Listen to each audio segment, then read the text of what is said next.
Hi, Kelsey Bowden here for the Stratcom.live podcast. I am the president and founder of Grand River Agency. We are a Stratcom firm that primarily serves small businesses and nonprofits with a variety of strategic communication services, running from digital marketing for the smaller businesses to nonprofit fundraising, grant writing, donor cultivation, things of that nature for smaller nonprofits. And I just got back from the gym here, and I was just thinking of an interaction that I had with one of my clients, just less than a week ago. One of our nonprofit clients that we are managing a $1 million fundraiser for. And part of the deliverables for that $1 million fundraiser include grant writing, writing a volume of grant proposals, uh, for the purpose of enhancing our chances of receiving funding. We have priorities for major gifts funding. We have priorities for local community donations and corporate sponsorships and things like that. But grant writing also plays a part of it. So in our whole methodology behind that is to produce a volume of grant proposals to improve chances of funding. Not so much that we are just throwing shit at the wall and seeing if it'll stick, but strategically putting out a volume that enhances our chances of actually being funded. We know that we're going to be told no, and that is an unfortunate reality of grant writing. Is you're going to hear no a lot.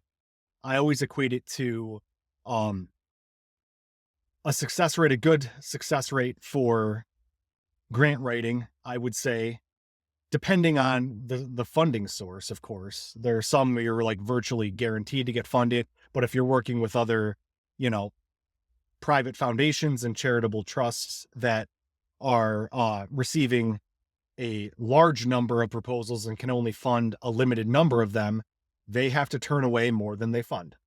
So I would say that a good success rate is like being a 300 hitter in Major League Baseball.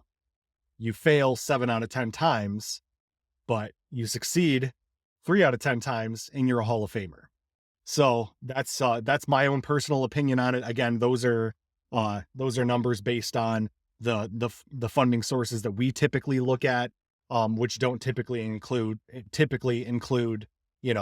government funding sources and things of that nature that are just, way too complicated to be able to produce a lot of them. So anyway, back to what I was thinking before, a big part of this process is funder research. So I do a lot of that over the course of any given week for any number of our clients. And for this particular client, I was looking into some funding opportunities for a wide variety of purposes.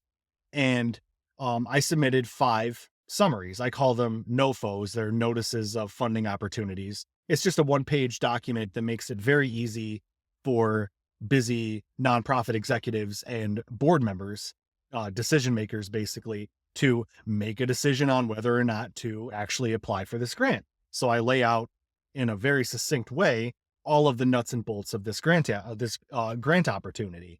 So I sent along 5 of them to the executive director and the board of directors, and the board president, who is a very intelligent man, very experienced in the nonprofit realm, and with grants to a certain degree, but not so much familiar with this process of capacity building, where we are looking to build a mission of scale and raise a large amount of funding for this nonprofit. And a number of the aligning priorities of a few of these grant opportunities involved community education.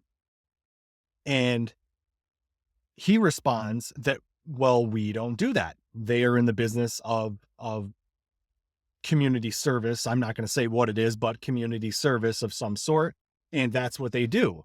And my response to that was, we need to stop thinking so much about what we are and what we do now and start thinking a little bit more about what we could do with more funding, because the whole premise behind this big fundraising campaign is not just to, is not just to be able to provide this service. That doesn't actually solve the problem.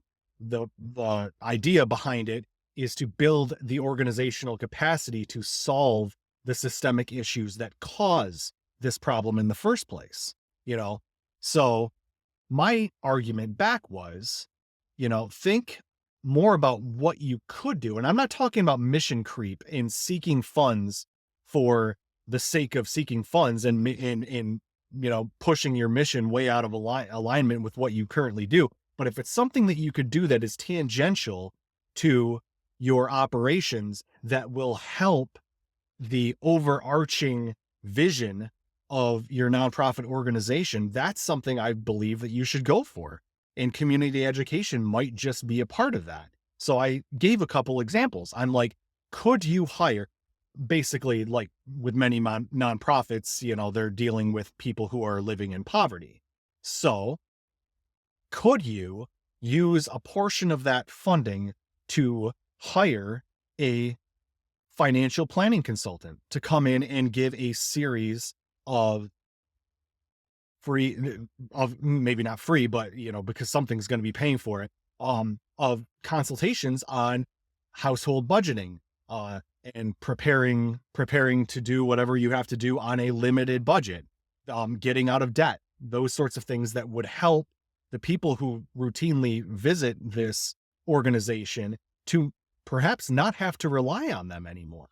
Um, could you hire a another consultant to do strategic planning around how to build relationships with local school districts to provide some sort of educational component so those kids learn how to maybe get out of debt or learn how to make a budget or something of that nature. The options there are numerous, and you really need to start to think not so much what we do now, but what you could do in the future with additional funding, how much more impact you could make. So that was just a thought that I had, just while while I was at the gym a little bit ago, and I figured that I would share that here for a brief podcast. And if that does it, if that does it for you, that does it for me. So I appreciate you tuning in, and I appreciate our clients for giving us the opportunity to build these campaigns and really move the needle for their important community missions. So with that said, everyone have a fantastic day.